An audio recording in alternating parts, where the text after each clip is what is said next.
Don't take iPhone from strangers. I am an active user in many IRC chat rooms. In fact, at the moment, I'm in 54 chat rooms. The fact is, I'm younger and I've met a lot of really freaky, creepy people in chat rooms. However, I have never met someone as frightening as John. After signing up for a website in mid-April of 2012, I saw that someone was advertising their IRC chat room in a post on said website. I decided to give it a go. The first person to say hi to me was John. He recognized my nick on the site and welcomed me warmly. At first I thought he was a normal human being. Oh, how wrong I was.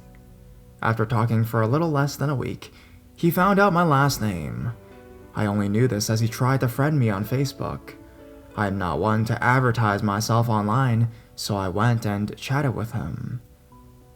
How and why did you find out my real name? I just want to be best friends. This man is 22 years old. I am 14.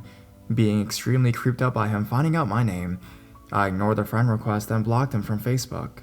Trying to ignore how creepy it was, I continued to talk to him. One day, he brought up a conversation about his dying iPhone. I told him how I fixed several iPhones of his model and offered some help. He got confused when I sent him a couple of links to parts to fix his phone. Even thought he works for a mobile phone place, and he got confused. How about you just give me your phone number and I'll help out, said John. I'm not exactly comfortable with that. How about I just explain it here? I'm thinking of buying a used iPhone on eBay. How about you give me your address and I'll send you my current iPhone free of charge?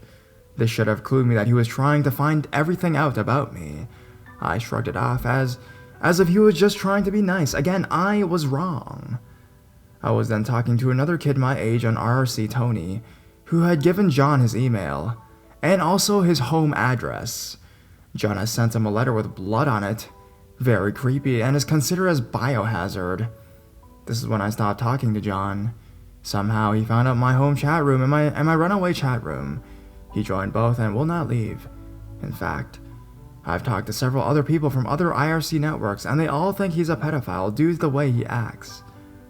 I found out recently that John had been arrested in 2009 for touching another person inappropriately. What I found out recently, John doesn't really know my address. He just lied to scare everyone. He had been threatened to be banned by 90% of the servers he idles on. Let's thank the cooperation of those servers and caring enough to think about the process of banning him. He'll just keep coming back over and over again. That's not good.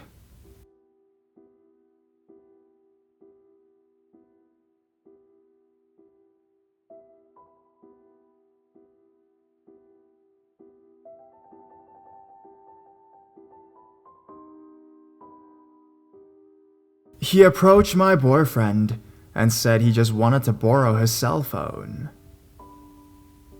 It happened December 23rd of last year. My boyfriend lived in a condo complex in the east end of Richmond, VA, in an area that's generally pretty nice and quiet.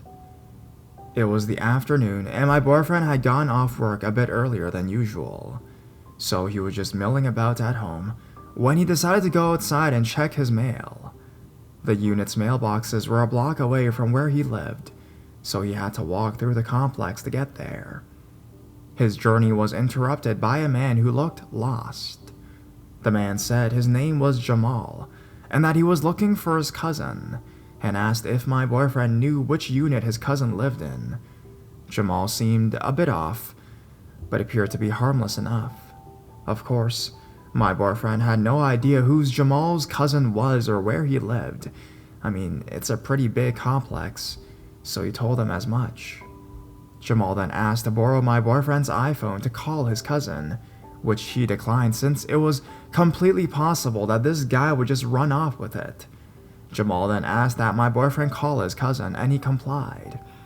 He ended up getting in contact with the cousin, who promised to pick up Jamal in a few hours when he got off work.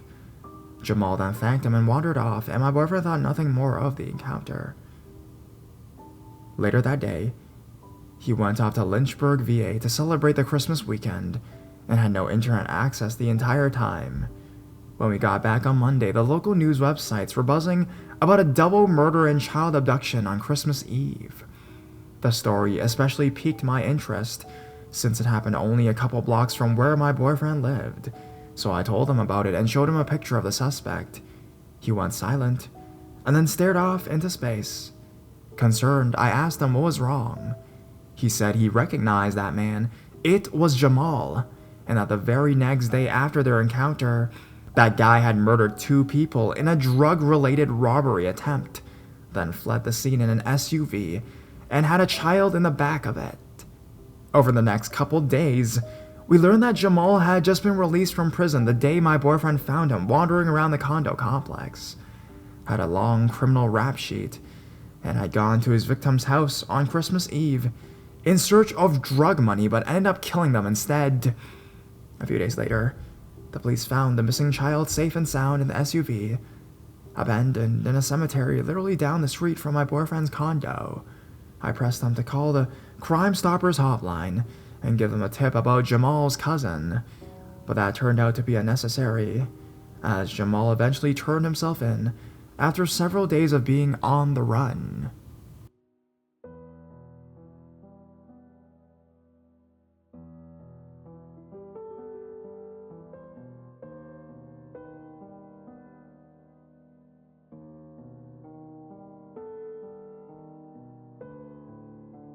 My creepy experience with the Ghost Radar app. So I downloaded that Ghost Radar app a while ago, like a few iPhones ago. Now, if you aren't familiar with it, it's meant to post words that the ghost could be saying and showing where in your house or whatever they could be via a little map thing. Total bullshit, right? Well, first off, I want to say that when you download any app, you have to allow permissions to the app to access anything like photos, voice, etc. So that can't be an issue in this. Well, I turn it on in my living room, and then a few seconds later I kept saying, "Daniel, Daniel, Daniel." My uncle Dan had died a few weeks prior to this, but he hated being called Daniel, so I thought it was just a coincidence. So I said out loud, "Clearly it's not you because you know you hate that name." Then it started saying, "Dan, Dan, Dan." So still not convinced, I was like, "Whatever," and shut it off. Then I was babysitting my nephew and he was obsessed with the Rocky films. I called him Rocky as a nickname. I turned the app on and it says, "Rocky," straight away of all words. Then the day my dog died, I sat outside in my backyard and looked at his little grave my dad dug. He buried him in this flower bed thing he made in the group, and to take my mind off, I opened the Ghost app. The first thing it says is dog, and then it says Billy, which was my dog's name. I don't have an iPhone anymore, so I haven't used the app in a really long time, but I just found these answers to be really strange, you know? Surely it could have been a total coincidence, but 3 times in a row and it's exactly right? I don't know, just strange to me. Has anyone else tried to use this app? I'd love to know your experiences, and also, please don't call me an idiot or whatever for believing an app. I just find it super weird that, of all things to say, it said those things.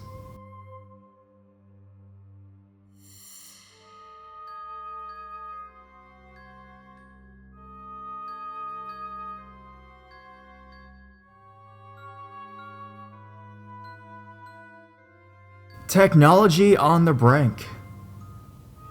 I have often used the words "technology hates me" to describe my problems with technology.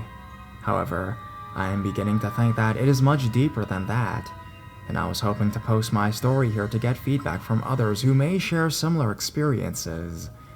When I have moments of extreme emotion, such as frustration, anger, rage, or just simply being stressed out, most technology around me just fails and does random bizarre stuff that is almost unexplainable. Here are a few cases to point out what I am talking about. Case 1. On a particularly stressful morning with university assignments, I was trying to read something on my iPhone, and the print was too small.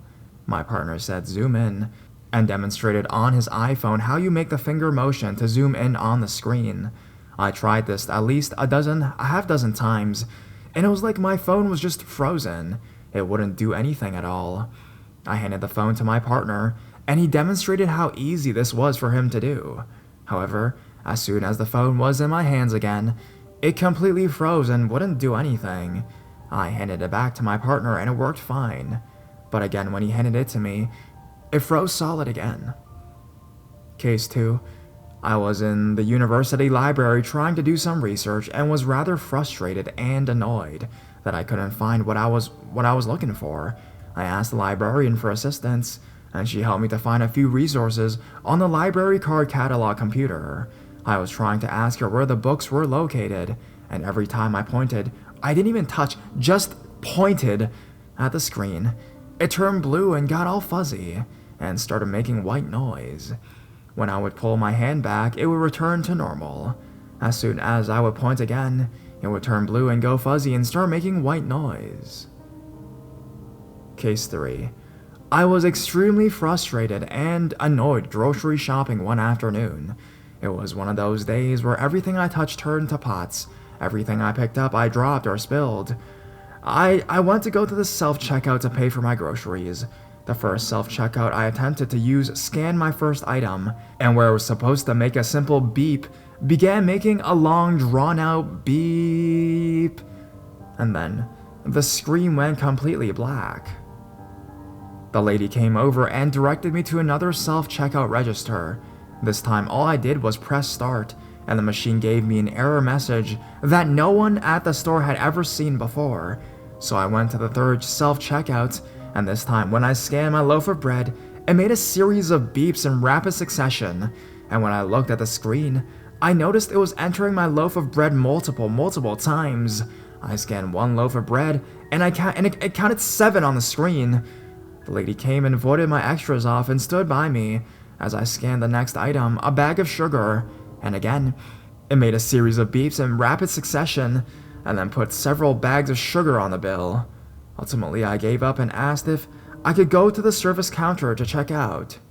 These are just a few of the many occurrences that have happened to me with technology.